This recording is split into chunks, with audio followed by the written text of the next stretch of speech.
I had it all, lad. Beautiful home, a successful career, but most importantly, a loving wife, Sarah. We were the couple everyone envied, movie nights cuddled on the couch, romantic getaways to Napa. Our life was a shared dream. We were high school sweethearts, married young, and never spent a night apart. Not that we wanted to. Our bond was unbreakable, till it wasn't. It started subtly. Sarah, always a social butterfly, became distant. Work excuses piled up, and late nights at the office became routine. I brushed it off. Blinded by love and trust, I told myself it was stress, a demanding job. I never suspected a thing. I was a fool in love, a fool about to get schooled. One Friday evening, Sarah called saying she wouldn't be home for dinner. A big presentation, a crucial client. Sounded plausible. I made my usual pasta dinner for one. The silence in the house was deafening. As I cleaned up, I noticed her laptop on the kitchen counter. A message flashed on the screen. A name I didn't recognize, Mark. My gut clenched. This wasn't like Sarah. Curiosity, that dangerous beast, gnawed at me. I hesitated, then clicked. The message was explicit. Graphic details. Intimate confessions. My blood ran cold. Nausea hit me like a punch to the gut. This wasn't some online fling. This was real, raw, and devastatingly recent. The room spun. I gripped the counter for support, my perfect life crumbling around me. The message mentioned a hotel, a specific date, last night. I stumbled to our bedroom, my heart pounding in my ears. Denial battled with the sickening truth. Searching for any shred of doubt, I opened her drawer, the one where she kept her special things. A lipstick tube lay there, a shade I'd never seen before. It was still warm. Confirmation hit me like a ton of bricks. My Sarah, the woman I loved, had spent the night with another man. The betrayal was a physical pain, sharp, stabbing, relentless. Images from the message flashed in my mind, each one a fresh wound. Sleep was impossible that night, right?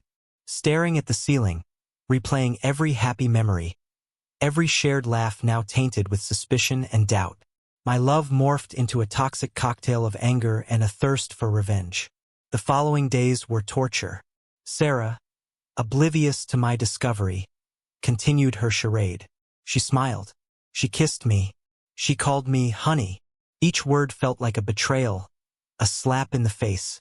I wanted to scream, to confront her, to unleash the fury building inside me. But I didn't. I had a plan. I would make her pay. But it wouldn't be a messy, emotional explosion.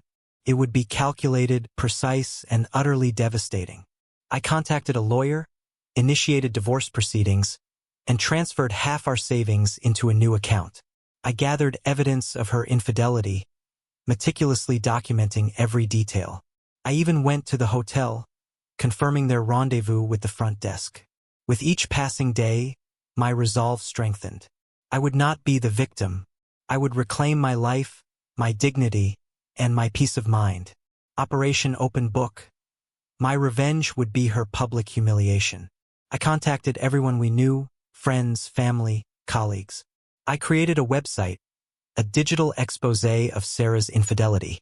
I posted screenshots of the messages, photos of the lipstick, even the hotel receipt, all categorized and captioned.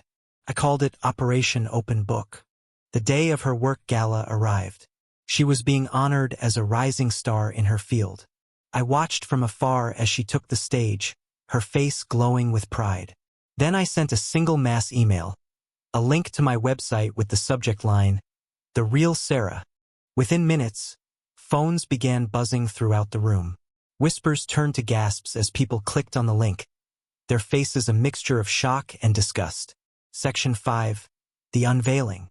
Sarah's carefully crafted facade crumbled before my eyes.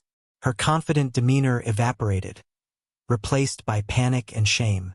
She stammered, trying to regain control of the room. But it was too late. The evidence was overwhelming, irrefutable. Her world, built on lies and deceit, was imploding. The fallout was swift and brutal. Her career, her reputation, her social standing, all gone. The whispers followed her everywhere, branding her with the scarlet letter of infidelity. Friends distanced themselves. Colleagues avoided her gaze. Her carefully constructed world had become a wasteland of her own making. Section 6. Finding peace, not forgiveness. Some might say my revenge was cruel, even excessive, but I disagree. She made her choices, and she deserved to face the consequences. Did I take pleasure in her downfall? No. Did I feel satisfaction in exposing her true nature? Absolutely. The pain of betrayal will always linger, a scar on my soul. But I am moving on, rebuilding my life brick by painful brick. I am no longer the naive fool blinded by love. I am stronger, wiser, and eternally vigilant. Forgiveness may be divine, but some wounds cut too deep to heal. I have found my peace, not in forgiveness, but in justice.